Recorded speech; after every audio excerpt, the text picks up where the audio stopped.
Chance, Coach will open with a comment. Raise them up for me. How's everybody today? Good, Coach. Good. Look, just a short recap of the Mississippi State game. I was really pleased with the way our guys competed in the game.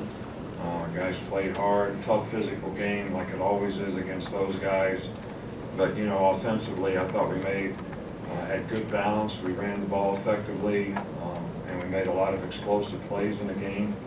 I didn't finish a couple drives in the second half, but obviously there's always things that we need to work on. I thought we played much better on defense, except for a couple explosive runs, mostly quarterback runs where we didn't fit the things right. We've got to continue to try to pressure the quarterback, create negative plays, and get more turnovers. We got several injuries in the game. Raekwon, DJ Dale, Henry Ruggs will all be questionable, for this game this week. And, of course, everybody's talked a lot about the Tua situation. And look, we lost a great leader, a great player on our team, and we're all hurting because of it. And just like any time you lose somebody in your family, for whatever reasons, everybody in the family is hurting. And this is all about people, and this is all about the person. And we're pleased that the surgery went successfully, today, and they expect him to have a full recovery. Look, I've talked to Tua. I feel bad. I'm hurting. All right, but so I called him on Saturday night to cheer him up. He cheers me up. I called him last night because I've been sitting in that room for 10 hours yesterday watching film. I called him to cheer him up. He cheers me up. So this is a guy that has great spirit. He's very positive about just about everything he does and the effect that he has on other people. I think he's been a great ambassador for college football in terms of the class that he shows and the way he goes about what he does and how he affects other people. And I don't think there's any way that any of us can say we won't miss that spirit that he has. And, the first thing he says to me last night when I tell him good luck in your surgery tomorrow is he said, well, I just can't wait to get back and see the game on Saturday. So, it's also senior day. This group of seniors has had a great career here, 64-5, which is, very, very impressive. There's a lot of quality people. There's a lot of guys that have graduated and will graduate, and we're proud of that. These guys have all represented the program in a first-class way, and can't be more prouder of a group of young men than the group that's going to be honored. And I hope our fans certainly go out and show that they appreciate and respect what these guys have done, on Saturday. Western Carolina, presents a lot of problems for you. They've run a lot of options, and they've been pretty effective at doing it.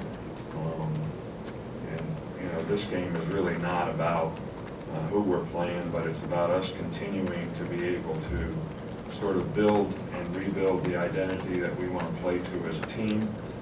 Because we'll have some players out, it's obviously going to offer an opportunity some other players to get a chance to play and show what they can do in the game. Coach will start back left with Cecil. Coach, with Mac now the number one guy, what are the qualities he brings and going forward for the rest of the year? What do you look for from Mac? How does the offense change? Well, I don't think the offense changes much at all. I mean, Mac played in the Arkansas game and did a nice job, and I think it was 18 for 22 or whatever. And he's smart. He understands the offense. He's made a lot of improvement throughout the course of the year. We have a lot of confidence in Mac, and I think Sark's done a really good job of helping him develop throughout the year. So we're not changing what we do. Mac is a very capable guy. He's a smart guy, and we have a lot of confidence in what he can do and what he will do for us. Front right here with John.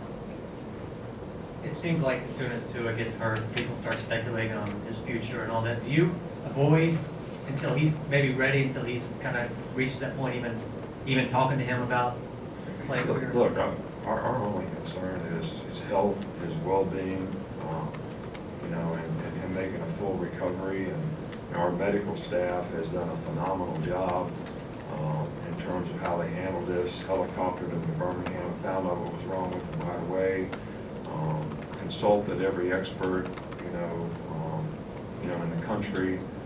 Decided to take him to Houston because that was the best option we felt. And so, our concern is about him getting healthy, and this is going to be a long recovery for him, but we fully expect a full recovery. So, no one's really speculating and talking about, what's best for him to do in his future, because my only concern is that he can do what's best for him in his future. And I don't know if, right now is the time to be thinking about that, when you're thinking about the guy's health and well-being and recovery. Middle here with Michael. What was the timeline for you learning the severity of the injury, and were you surprised at how serious it was? Well, the first thing they said on the field was he had a bloody nose. So I was like, and then, for about 30 or 40 seconds, he didn't get up. And I'm saying, must be a really bad bloody nose. So then I sort of, over the headset, sort of inquired, and they said, well, his hip is hurt. So I walked out on the field, and, they told me that his hip was hurt. Of course, they didn't know the severity of the injury. They thought that he dislocated his hip, but they didn't know for sure. So they took him in, and then they told me at halftime that he did dislocate his hip, but they did not know the severity until they did further testing. C.J. Mosley had the same kind of injury, here. I don't know how many years ago it was. I think it was in the championship game. 2011 season. And he's had to come back and had a very successful career. So that's basically all I can tell you about it. Come up here with Charlie. You said that you lost a great leader into it. You said the same thing after Dylan Moses' injury. Where do you turn now from a leadership standpoint? Well, I think we have other good leaders on our team. I felt horrible when a great loss and a great concern for Dylan when he got hurt, as any player. I don't love these guys relative to how good of players they are. They're all part of our team. They're all part of our family. Hate to see any of them get hurt. Hate to see any of them make bad choices and decisions that can affect their future, or anything that happens to them that could affect their future. And certainly injuries are a part of the game, but it's also a part of life. Things always don't go exactly like you want in your life, and you have to be able to play the hand that's dealt you, overcome adversity at times, and you can actually become stronger because of it. So we have other guys on our team that are good leaders, and I think everybody has to step up and fill the role. In the back with Brett. Raekwon and DJ went out and the defensive line rotation got thinner. How do you think y'all handled that? And what is the defensive line rotation like without those two? Well, Phil Mathis is also, injured this week, so we have three guys in the front that are all questionable maybe for this game. But we basically played the guys that, we had available to us. I think both of the young guys went in, 47 and 92, and they both, did a pretty good job, of playing, but they have played, all year long, so it wasn't like they'd never played before. 58 got to play a little bit more because of it. He's been getting better and better as a player.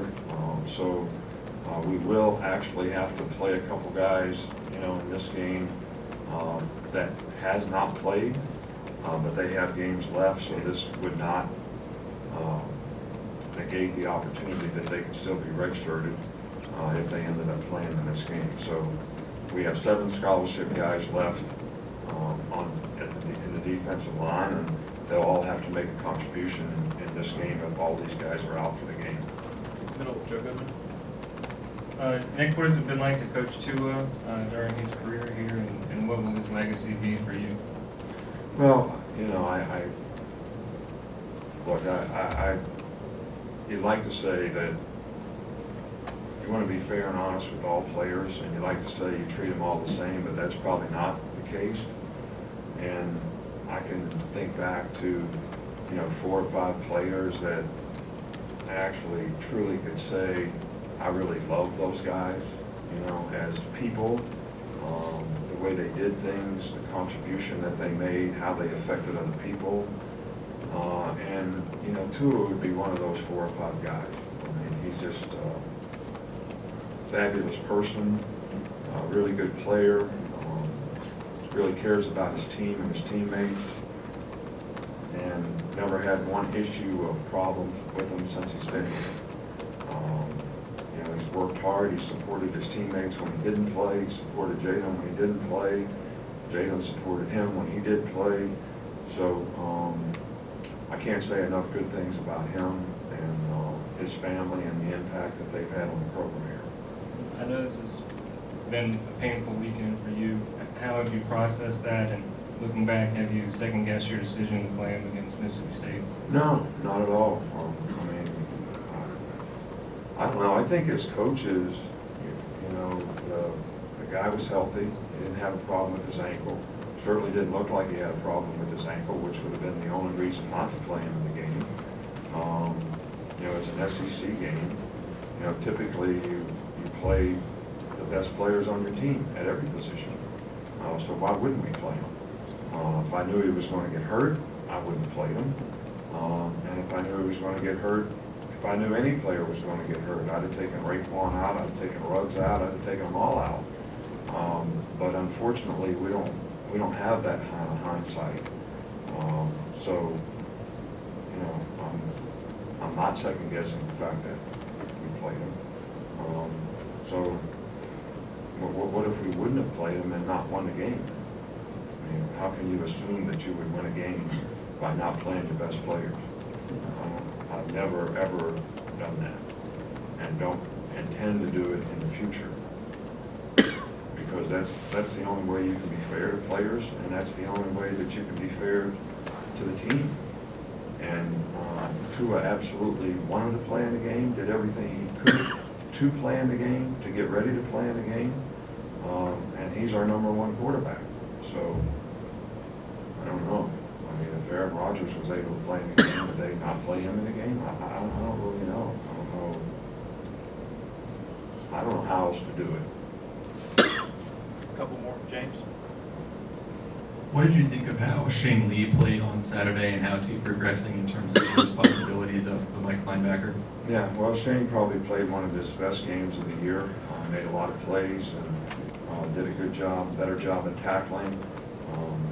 You know, we still have an occasional mental error by some of the younger guys that, you know, shows up.